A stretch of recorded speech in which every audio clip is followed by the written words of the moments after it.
Dans le village de Mebola, au bord du lac Tanganyika, les femmes se levaient tôt pour aller chercher l'eau ou laver les vêtements.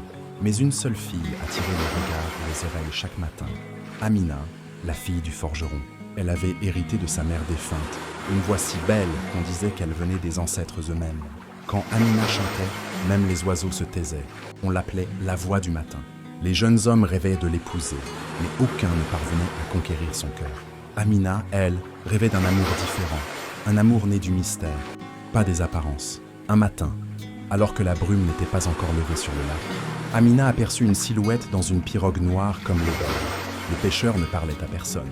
Il ne s'approchait pas des autres pirogues. Il ramait doucement, le regard perdu dans l'eau. Jour après jour, il revenait. Et jour après jour, Amina chantait pour lui, sans le dire à personne. Une étrange complicité naquit sans mots, uniquement faite de silence et de chansons. Un matin, elle trouva un collier de coquillages nacrés près de ses pieds. Le lendemain, une plume bleue d'un oiseau qu'on ne voyait qu'en haute montagne. Puis un poisson aux écailles dorées, vivant, qui plongea dans le bassin de pierre près du village. Les anciens murmurèrent entre eux. « Un esprit du lac », disait l'un. « Un génie des eaux », disait l'autre. Mais Amina gardait son secret, et son cœur battait chaque fois plus fort pour ce pêcheur inconnu. Une nuit, elle décida de le suivre. Pieds nus, elle glissa dans l'ombre jusqu'à la crique cachée.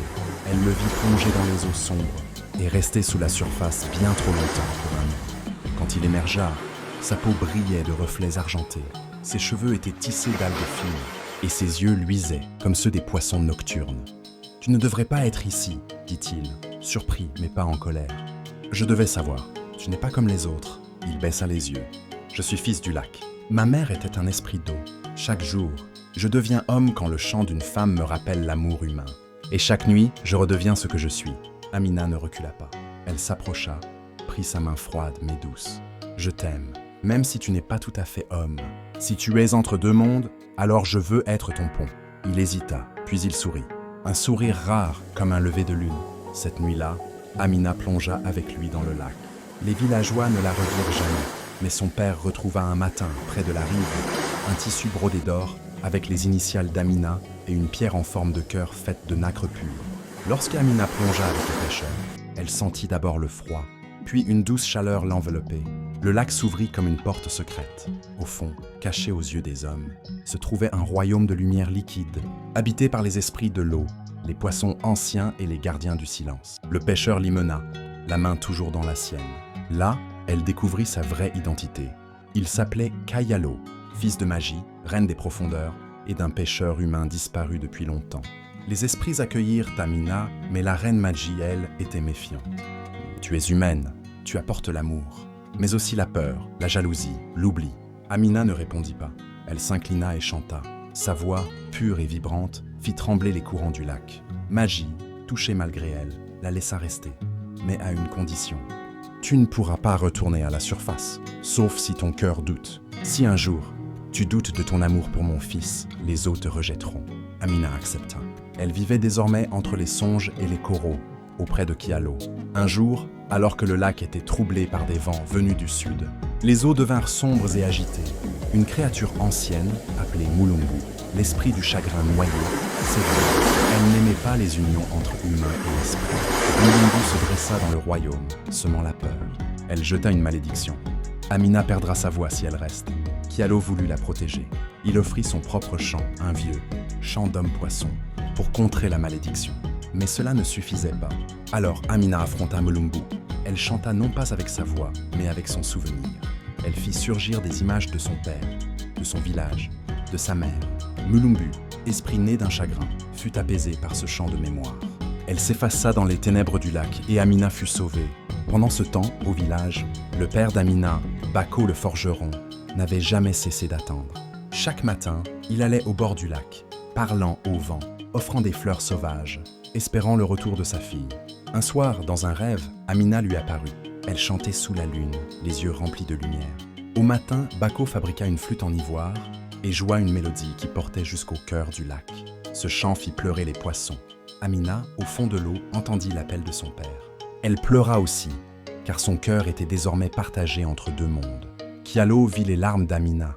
Il savait que le lien entre elle et son père, entre elle et la terre, était trop fort pour être nié. « Tu dois choisir, dit-il avec douleur, rester ici à jamais ou retourner auprès des tiens. Mais si tu pars, tu oublieras peu à peu notre monde. » Amina prit le temps. Elle écouta les silences du lac, parla aux étoiles sous-marines, caressa les herbes profondes. Puis elle fit son choix. Elle demanda à voir son père une dernière fois. Magie, la reine, lui accorda une nuit seulement, avant que les portes du royaume ne se referment pour toujours. Amina remonta à la surface pour retrouver son père. Quand elle sortit de l'eau, il la reconnut aussitôt, malgré le temps passé. Elle avait grandi, mais ses yeux étaient toujours les mêmes. Ils passèrent la nuit à parler, à rire, à pleurer. Elle lui raconta tout, sans rien cacher. Et au matin, elle chanta pour lui, une dernière fois. Son chant, cette fois, n'était plus seulement doux.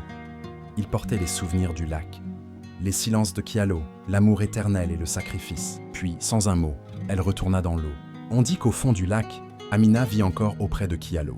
Mais chaque année, à la saison des pluies, quand les nuages dansent et que les grenouilles chantent, elle revient une nuit sous forme de brume. Elle caresse les berges, chante pour les enfants et repart avant l'aube. C'est pourquoi les anciens enseignent aux jeunes filles à écouter le silence du lac et aux garçons à respecter les mystères. Car l'amour véritable vit là, où les mondes se rencontrent, entre l'eau et l'air, le rêve et la réalité. Les années passèrent.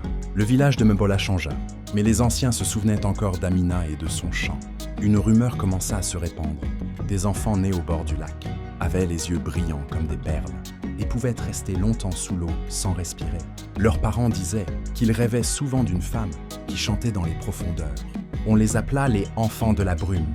Les anciens comprirent que l'amour d'Amina et de Kialo avait laissé une trace dans le monde des humains, une promesse, une mémoire. Mais tout le monde ne voyait pas ces enfants comme une bénédiction. Un nouveau chef, jeune et avide de pouvoir, s'éleva dans le village. Il disait que le lac cachait une sorcellerie dangereuse. Il interdit aux femmes de chanter à l'aube. Il fit brûler les pirogues solitaires. Et il déclara que les enfants différents devaient être surveillés, car ils venaient d'un monde interdit. Le silence tomba sur Mbola, comme un couvercle sur une marmite trop pleine. Sous le lac, la reine Magie sentit ce changement. Le lien entre les mondes faiblissait. La peur et la haine montaient. Elle convoqua Kialo et Amina. « Votre amour a créé une passerelle entre les humains et les esprits, mais cette passerelle est en danger. Si elle se brise, nos mondes deviendront étrangers à jamais. » Alors Amina prit une décision courageuse. Elle remonterait à la surface une dernière fois, non pas pour rester, mais pour rappeler aux hommes ce qu'ils avaient oublié. Pour rappeler aux hommes ce qu'ils avaient oublié. Par une nuit sans lune, alors que les tambours du village battaient pour une cérémonie du feu, Amina sortit des eaux, vêtue d'une robe faite d'écume et de lumière. Elle se tint au centre de la place du village, au milieu des cris, des torches, des visages tendus. Et là, elle chanta. Ce n'était pas un chant d'amour seulement, c'était un chant de mémoire. Elle chanta les femmes du matin, les anciens qui écoutèrent le vent, les enfants qui riaient au bord de l'eau. Elle chanta la tendresse, la beauté, l'équilibre entre les mondes. Le chef tomba à genoux. Les torches s'éteignirent d'elles-mêmes. Les enfants de la brume s'approchèrent, sans peur. Quand elle eut fini, Amina se tourna une dernière fois vers son père, puis vers le lac, et disparut à jamais dans l'eau noire et douce. Depuis cette nuit-là, le village changea.